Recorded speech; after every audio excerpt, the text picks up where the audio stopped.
Hi kids, I'm Miss Sarah. Welcome back to the Kids Table.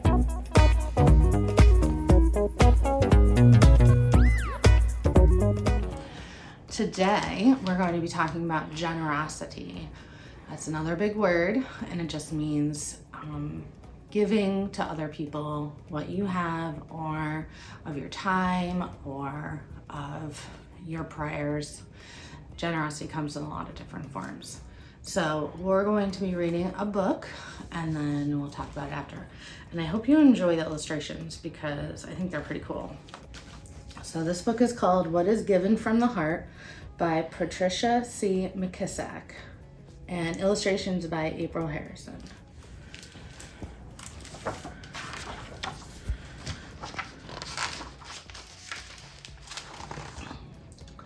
It was a rough few months for Mama and me. We were already poor, but we got poorer last April when Daddy went to sleep on the front porch and never woke up.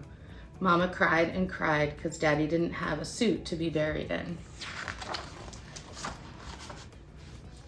Come June, we lost the farm and moved to a rundown shotgun house in the Bottoms. On Friday the 13th, it rained frogs, everything flooded, and Smitty, my dog, disappeared. Misery loves company, Mama said, shaking her head as she swept water out the back door. I hugged her up close the way I always did when she was sad or I was scared. Long as we have our health and strength, we are blessed, James Otis, Mama said, trying to sound brave, but things didn't get any better. We got an early snowfall in November and Christmas was skimpy, but we made it through to the new year.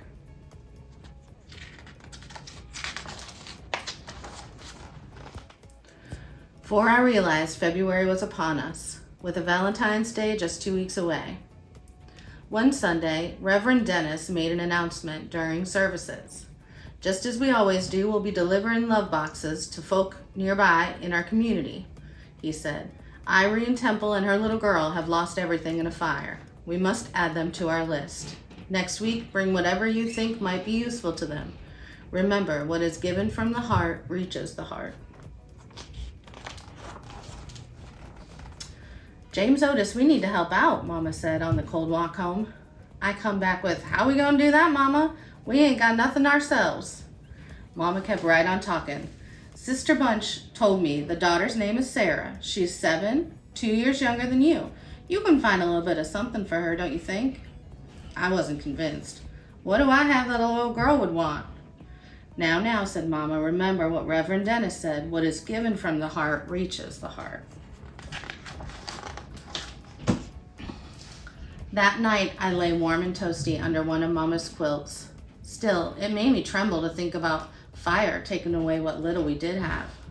What can I give Sarah to make up for all she's lost, I wondered. I considered the blue ribbon I'd won in the school spelling bee. Nah, the award was important to me, but it would mean nothing to her. I looked over at my beautiful sparkling rock, the one I'd found up by the creek. But how would that help Sarah? You can't eat a rock. Unable to come up with anything good, I pulled the covers over my head and drifted off to sleep.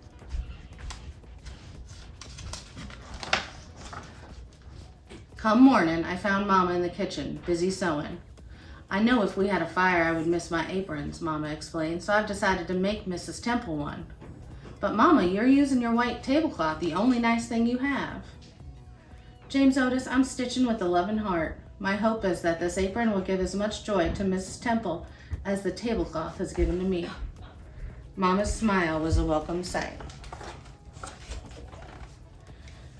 That made me study harder on what I could contribute. Maybe Sarah would like something to play with, like my whistle from Dexter Benson's birthday party. But my spit was all over it. What about my crayons? I drew so many pictures with them, even though the black, pink, and dark blue were missing. No way, I couldn't give her used crayons. And I couldn't give her my pencil that was just a nub and not much eraser left either. As time flew toward Valentine's Day, I fretted more and more. I considered giving Sarah a puzzle. It didn't bother me that 2 pieces were missing, but it might bother her. That wouldn't do, not even with a bow on it, and neither would my capeless Superman Halloween costume. Then I remembered my book, Things That Roll. Mom would pay 10 cents for it at the resale shop. I read every night until I'd memorized each word, and then I drew pictures of all the stuff that rolled. Sarah might enjoy my book, I thought, but maybe she didn't like trucks and marbles and such. Still, it got me to thinking. I gathered my crayons, my pencil, and some paper and got busy.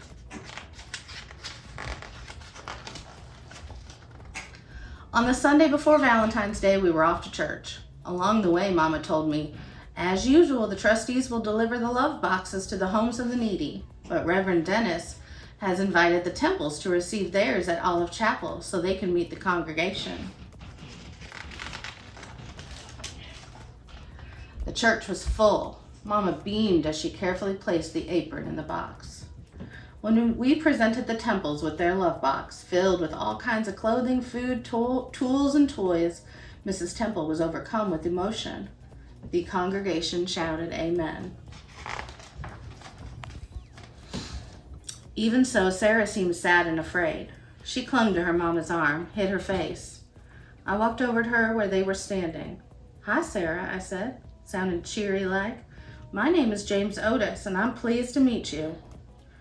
"Same to you," she answered, looking at her feet.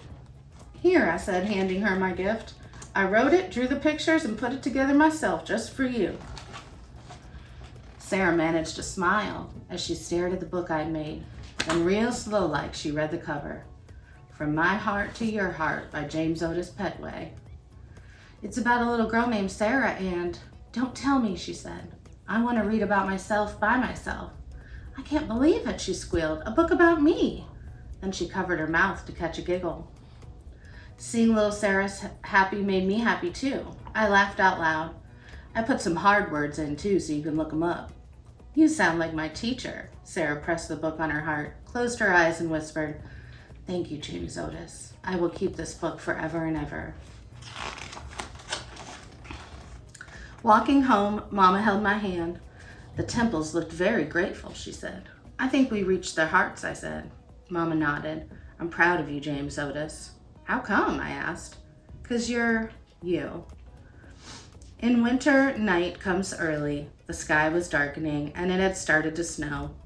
I stuck my tongue out to catch a snowflake as Mama spun joyfully round and round. Suddenly, Mama stopped. "Look, there's something on our porch," she said. I rushed ahead, and there it was. A love box had been delivered to us. And our hearts rejoiced. Our hearts rejoiced. So even though James Otis didn't have much to give, he thought about what would make Sarah's heart happy. So I know as a kid you feel like, what can you do really? You don't have a lot of things, you don't have a lot of money. But you can start just with your classroom, just with your friend group. Look around and see what people might need. Maybe there's somebody at your school that doesn't have very much food in their lunchbox, and you can ask your grown-up if you can take some extra food to give to that person. It's just all about paying attention to your surroundings and the people around you, and really using your heart to figure out what might help them. So I hope you have a wonderful week. Thanks for joining me at the kids' table. See you next week.